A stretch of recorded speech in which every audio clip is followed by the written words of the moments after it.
কিন্তু ফলাফল মানুষের জানা, মানুষ ভয়মুক্ত হয়ে গেছে। কোনো জনবিস্ফোরণকে রাষ্ট্রশক্তি এভাবে বন্দুক দিয়ে কিংবা কখনো পুলিশ দিয়ে কিংবা আদালতে মিথ্যা মামলা সাজিয়ে দীর্ঘক্ষণ আটকে রাখতে পারে না। 100 দিনের যে কাজের টাকা আটকে রাখা হয়েছিল দুর্নীতির অভিযোগে, সেই টাকা এবারে রাজ্য নিজেই দিচ্ছে। আজ থেকে শুরু হলো 100 দিনের টাকা দেওয়ার কাজ। কার টাকা দিচ্ছেন? 1,92,000 টাকার ঋণ ছিল যেদিন মমতা বন্দ্যোপাধ্যায় ক্ষমতায় আসেন, আর আজকে তো এফআরবিএম এর লিমিট ভাঙতে চলেছে। 6 লক্ষ কোটি টাকার সীমারেখা অতিক্রম করছে। মানুষের টাকা মানুষকে দিচ্ছেন, মাঝখান থেকে তৃণমূল কংগ্রেস লুট করছে। তাহলে প্রকল্প গ্রহণ না করে উনি আরেকটা সমান্তরাল প্রকল্প চালিয়ে দিতে পারতেন। একটা চরম সর্বনাশ অপেক্ষা করছে পশ্চিমবঙ্গের পরবর্তী প্রজন্মের জন্য। রাজ্যকে দেউলিয়া বানিয়ে দিয়ে চলে যাবে যাওয়ার আগে এই সরকার। আজ মুখ্যমন্ত্রী মমতা বন্দ্যোপাধ্যায় পশ্চিম বর্ধমানের জেলা নেতৃত্বের ওপর ক্ষোভ প্রকাশ করে বলেছেন সায়নী ঘোষ হারেননি, তাকে দলেরই একটা অংশ হারিয়েছে। তার পারিবারিক ব্যাপার, তার রান্নাঘরের ঝগড়া, তার মধ্যে বিজেপি ঢুকবে কেন? মানুষ এবার সবাইকেই হারিয়ে দেবে। নিরাপদর কেসে একটা চাঞ্চল্যকর তথ্য সামনে এসেছে যে এফআইআর এ মামলার তারিখ 9 ফেব্রুয়ারি, অথচ ভানু মণ্ডল নামে একজনের অভিযোগপত্র যার ভিত্তিতে নিরাপদর বিরুদ্ধে মামলা রুজু হয়েছে, সেই অভিযোগপত্রের তারিখ 10 ফেব্রুয়ারি। বিচারক প্রশ্ন তুলেছেন, এই ধরনের পুলিশ অফিসারদের কেন অ্যারেস্ট করা হয়? আদালত নির্দেশ দিক, এটাই তো চলছে। মিথ্যা এনডিপিএস কেসে কত মানুষকে জেলে ভরে রাখা হয়েছে, কত বিরোধী দলের রাজনৈতিক নেতা কর্মীকে বিভিন্ন মিথ্যা মামলায় আজকে বুক করেছে বর্তমান সরকার। কার জন্য? পুলিশ তো তৃণমূল কংগ্রেসের একটা ফ্রন্টাল অর্গানাইজেশন, হাতিয়ার। এ রাজ্যে আইনের শাসন নেই, একটা রাজতন্ত্র চলছে, পুলিশ স্টেট যে যেভাবে পারে একটা মধ্যযুগীয় বর্বরতা নামিয়ে আনছে। অন্যদিকে দেখা যাচ্ছে শেখ শাহজাহান, তার বিরুদ্ধে 302 সহ একাধিক ধারা, মানে খুনের ধারা সহ একাধিক ধারা আগেই পুলিশের কাছে রেজিস্টার্ড ছিল, অথচ পুলিশ কার্যত নির্বিকার ছিল, পুলিশের তরফ থেকে কোনো স্টেপ নেওয়া হয়। শাহজাহানকে যদি স্বাধীনতা সংগ্রামী বলে দেয়, অধস্তন পুলিশ কি ব্যবস্থা নেবে? শাহজাহান তৃণমূলের কাছে মহাপুরুষ, শাহজাহান তৃণমূলের চালিকা শক্তি, শাহজাহান তৃণমূলের হৃদস্পন্দন, শাহজাহানই তৃণমূলই শাহজাহান, আর পুলিশ হচ্ছে তৃণমূলের ছোট ফ্রন্টাল অর্গানাইজেশন। কেন ব্যবস্থা তারা নেবে? তৃণমূলের কাজ শাহজাহান করছিল। গ্লোবাল সামিটে আজকে প্রধানমন্ত্রী কংগ্রেসকে ছত্রছাড়া দিয়েছেন। তার বক্তব্য, দেশবাসীর ওপরই ভরসা করতে পারত না বিগত সরকার, এমন সরকার থাকলে দেশবাসীর উন্নয়ন হবে কি করে? প্রধানমন্ত্রীর বক্তব্যের উপরে আমি কেন?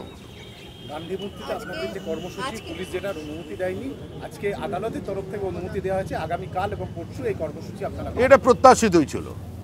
পশ্চিমবঙ্গে কোনো গণতান্ত্রিক ব্যবস্থা নেই। গণতন্ত্রের প্রাথমিক শর্ত রাইট টু ডিসেন্ট, বিরোধিতার অধিকার, সমালোচনা গ্রহণ করবার অধিকার।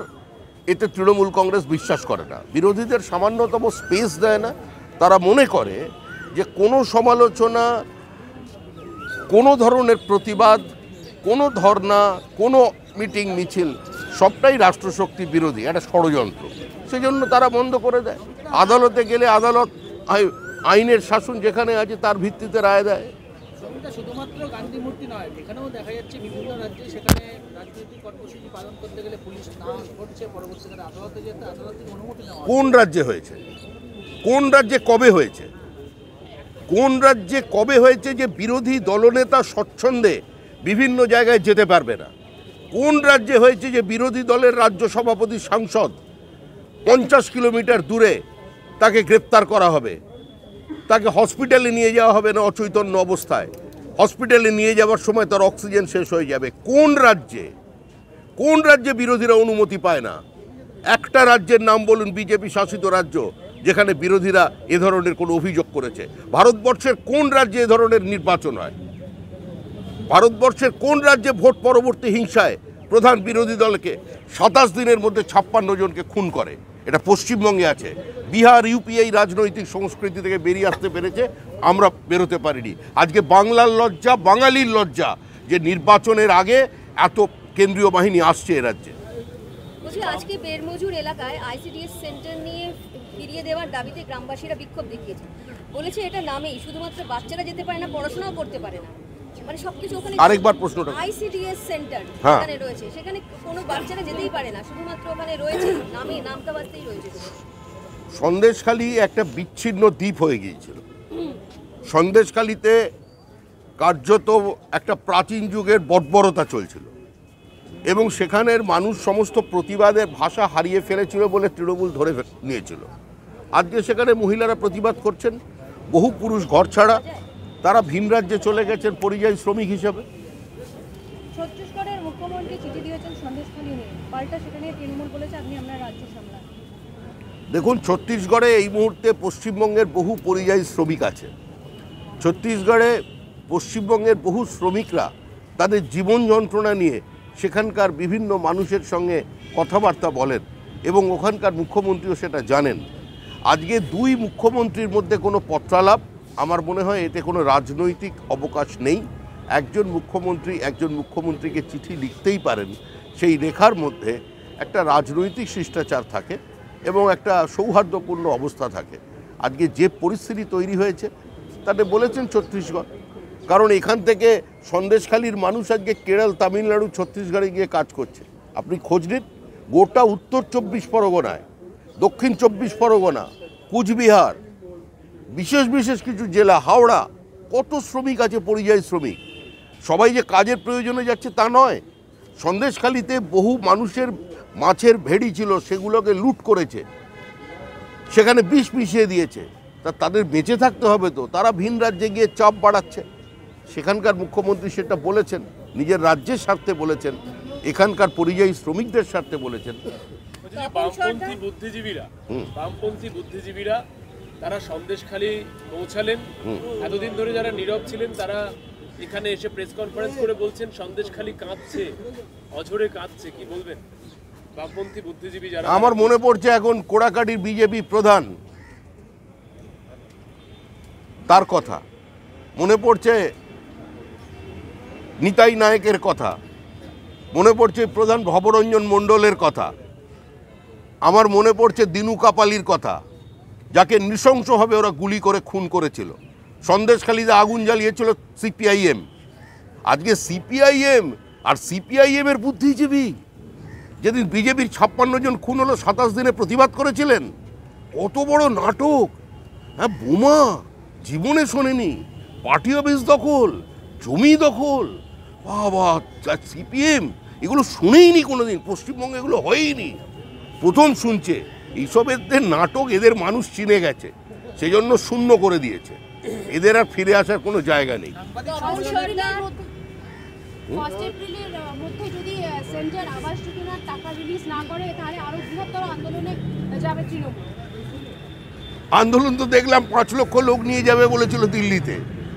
আন্দোলন করতে গিয়ে কার চটি হারিয়ে গেল, কার মোবাইল চুরি করে নিল, কানে দুল, বিভিন্ন ধরনের দামি জামা কাপড়, অত্যাধুনিক মানে রোদ চশমা পরে তো সব নেমেছিল আন্দোলন করতে, সব মানে প্রান্তিক মানুষজন বলে। দেখেছেন তো আন্দোলন, ও আন্দোলন ভুলে গেছে। ক্ষমতার অমৃত রস এতটাই পান করে ফেলেছে 12 বছর ধরে, আর সব আন্দোলন চলবে না। তপন সর্দার অভিযোগ করেছিল যে পঞ্চায়েতে তৃণমূলের টিকিট পায়নি কারণ 100 দিনে কাজের টাকা চুরি ধরে ফেলেছিল, কিন্তু আজকে এর বিরুদ্ধে গ্রামবাসীরা ভুরি ভুরি অভিযোগ এনেছে। কারা?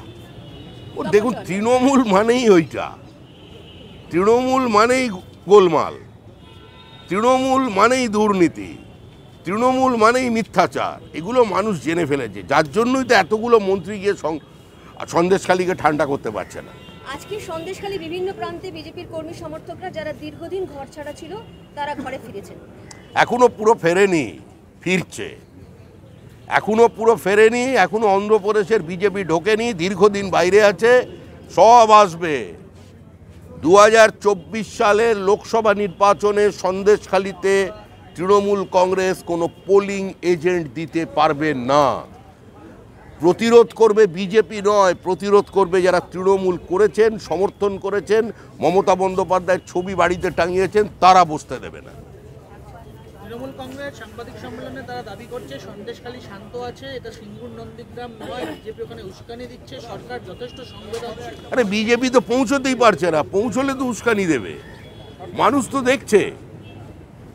তারা প্রেস কনফারেন্স করে এখানে বলছেন বিজেপি উস্কানি দিচ্ছে, তৃণমূলের একটা দল, আর তৃণমূলের অপর দল তারা নবান্নে বসে জমি দখল করেছে, সেই জমি ফিরিয়ে দিয়েছে বলে তারা তালিকা প্রকাশ করে ওই মহিলারা যারা ঝাঁটা আর বাঁশ নিয়ে বেরিয়েছেন তাদের আন্দোলনকে শিলমোহর লাগিয়ে দিচ্ছেন, তাদের বক্তব্যকে প্রতিষ্ঠা করে দিচ্ছে। তো তৃণমূলের কোনটা আসল কোনটা নকল এটা বোঝা যায় না। বলছি যে সিপিএম অভিযোগ করছে যে একবার নয় বারবার বিধানসভায় শাহজাহান বিরুদ্ধে আর বাহিনীর বিরুদ্ধে অত্যাচারের বর্ণনা দিয়েছিল। কে বলছে? নিরাপদ সর্দার মেনশন করেছে বারবার করেছিল তৃণমূল। এটা ভুল নয়। নিরাপদ সর্দার প্রায় আমার পাশে বসতেন। আমি অল্প দিনের জন্য বিধায়ক ছিলাম। ম্যানগ্রোভ দখল করা নিয়ে, ম্যানগ্রোভ ধ্বংস করে ভেড়ি দখল করা নিয়ে আমার প্রশ্নের উত্তর দিয়েছিলেন। এখনও রেকর্ড আছে, বিধানসভায় যান। মন্ত্রী চন্দ্রকান্ত সিনহা নিরাপদ সর্দারও প্রশ্ন তুলেছে, কিন্তু সিপিএম কোন রেফারেন্স টানছে কেন? নিরাপদ শাহজাহানকে কে তৈরি করেছে?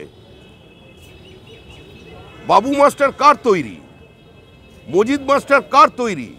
সারা পশ্চিমবঙ্গ জুড়ে যাদের বিরুদ্ধে এই মুহূর্তে সবচেয়ে মানুষের ক্ষোভ, তারা তো সমস্ত তৃণমূলের ঘরানা, এই সিপিএমের ঘরানা। সিপিএমই তাদের লেখাপড়া শিখিয়েছে, সিপিএম গ্র্যাজুয়েট করেছে, এখন মমতা বন্দ্যোপাধ্যায় তাদের পোস্ট গ্র্যাজুয়েট বানিয়ে দিচ্ছেন। এইটাই হয়েছে। কমপ্লিট।